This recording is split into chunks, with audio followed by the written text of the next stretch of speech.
Hey guys, welcome back to our channel. So for today's video, I'm going to teach you how to share files and folders on Zoho WorkDrive.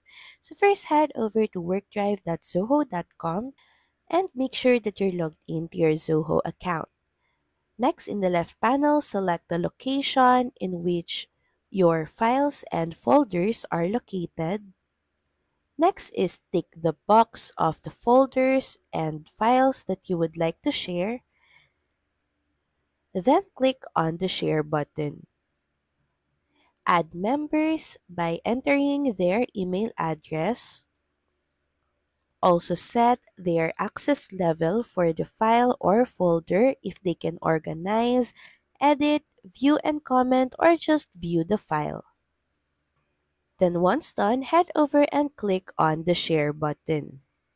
You can also share the file or folder outside of Zoho WorkDrive through a link. First is change visibility and choose who can access this folder via the link. Could be your team folder members and shared collaborators, or anyone in your team, or even anyone on internet.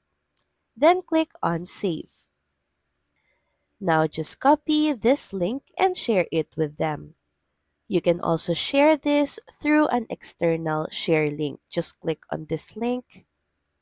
Just enter in a link name, also edit access level, then click on the Create button.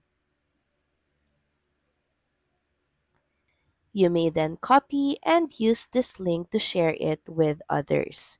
So that's pretty much it. Thank you very much for watching this video, and I'll see you again on the next one. Bye!